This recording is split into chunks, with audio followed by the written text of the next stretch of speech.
400 dias para ocorrer a decomposição total dessa serrapilheira.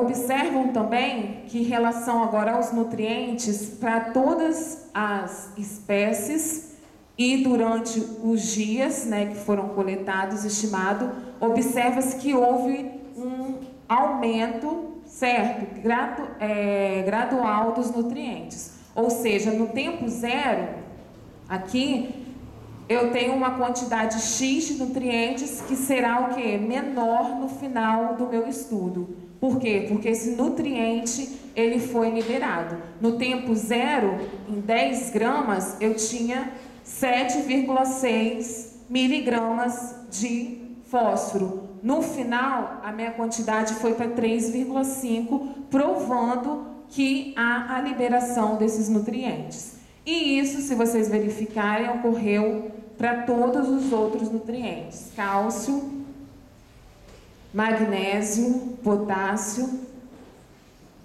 E outra coisa que nós avaliamos foi a participação dos micro-organismos nessa etapa. Nós sabemos que os micro-organismos, eles são na verdade, é a presença fundamental no processo de decomposição. E isso foi visto em relação a uma produção acumulada de CO2 que nós fazemos através da respiração microbiana, e nós percebemos que essa respiração, ela tende a aumentar conforme o tempo vai passando, o que significa que vai aumentando a atividade de micro-organismos e aumentando assim a liberação de CO2. Isso foi verificado também em todas as espécies, unidades de estudo. Em relação continuando nessa linha de micro-organismos, nós temos ali o T meio dia, que é o quê? É a quantidade de dias que houve a atividade microbiana nessa decomposição. Ok? Nós verificamos então que para a floresta secundária, 15 dias de atividade intensa de micro-organismos. E aí nós chegamos a algumas conclusões, ok? Que dentre as serras-pilheiras das coberturas avaliadas, a de sapindos-saponárias apresentou maior velocidade de decomposição. Um dos motivos pode ser a fragilidade da folha da sapindos. Ela é uma folha mais fina, pequena, que não tem tanta dificuldade assim, vista em relação às folhas de acácia manjo de floresta secundária, que tem uma folha mais espessa e que possa ter alguns compostos que dificultem essa decomposição. Outra conclusão: o conteúdo de nutrientes liberados por meio da composição da serrapilheira das coberturas florestais apresentou, de maneira geral, valores decrescentes com o tempo. Ou seja, com o passar do tempo, houve a liberação dos nutrientes através da decomposição da serrapilheira.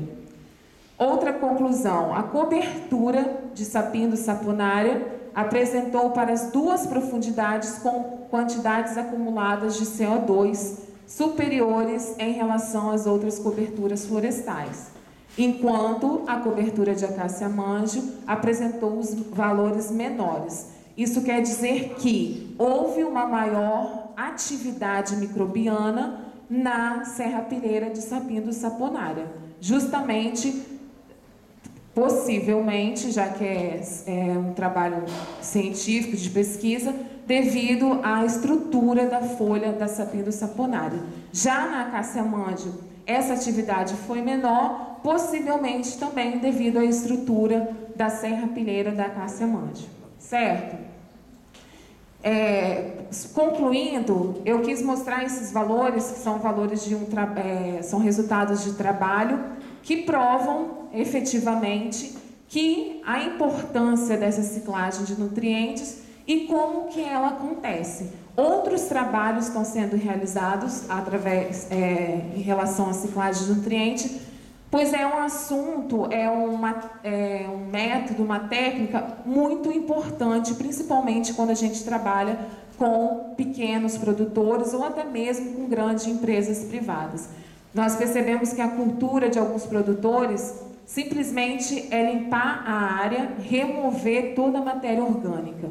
E isso causa um prejuízo não só ao solo, como um prejuízo em relação aos custos. Porque se ele permanecer, deixar essa matéria orgânica no campo, com o passar do tempo, esses nutrientes vão ser liberados, as condições do solo serão melhoradas e ele terá o quê? Um menor custo em relação aos insumos químicos, fertilizantes, etc. A mesma coisa para grandes empresas. Tem empresas que trabalham nessa linha de ciclagem de nutrientes porque sabem que se ela mantiver no campo essa matéria orgânica, ela vai contribuir para a melhoria tanto física quanto química desse solo, e isso a longo prazo vai diminuir significativamente em relação aos custos dessa empresa.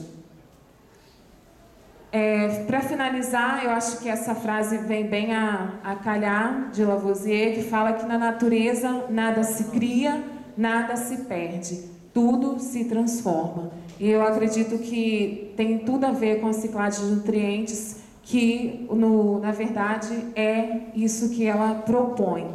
Não perde, não cria, simplesmente se transforma e fica novamente disponível naquele sistema, no solo, para aquelas espécies. Eu espero imensamente ter contribuído com vocês, minha área florestal, vocês, a maioria é biólogo, mas eu espero que vocês tenham aprendido com este trabalho e agradeço a atenção de vocês. Obrigada.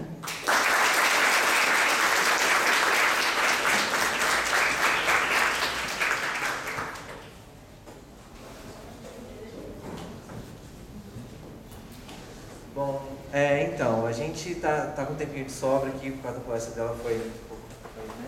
Deu tempo, a gente vai vir para as perguntas, tá?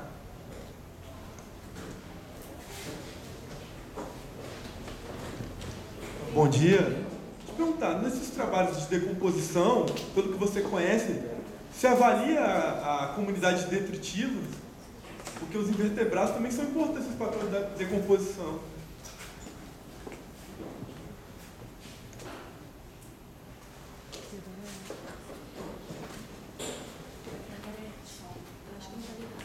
Então, vamos dizer assim. Na verdade, nós trabalhamos com os micro-organismos, certo? Que foi a parte de fungos, bactérias, através das emissões de CO2. Porém, a parte dos macros, da macro e mesofauna, também é importante. Só que neste trabalho não coube avaliar isso, porque nós, para avaliar a decomposição, nós já pegamos a serrapilheira já com a interferência dessa macro e mesofauna. Porém, há trabalhos mais completos que pegam a serrapilheira mais intacta e deixam exposta para o ataque da macro e da mesofauna. Mas muito bem lembrado, nesse trabalho não. Porém, a gente trabalhou só com bactérias, fungos. Agora, em outros trabalhos, eles fazem o processo todo. Por quê? Porque nós pegamos já a serrapilheira com a influência da macro e da mesofauna, que foi a fragmentação. Ela já estava fragmentada. Ok? Eu te pergunto, quais as características da folha que você... Das folhas? E de qual delas? Então, a gente fez o seguinte, a gente observou que quanto mais espessa fosse a folha, mais lento seria a decomposição, certo? E quanto mais fina, mais rápido seria. E na seringueira a gente comprovou que a possibilidade da existência de vasos lactíferos nessas folhas, elas impediam ou dificultavam a interação com micro-organismos. A cássia manja, ela tem uma folha mais, tanto maior como mais espessa. A saboneteira já é pequenininha e mais fininha. Então isso favorece tanto na fragmentação, certo? Quanto na decomposição depois pelos micro-organismos.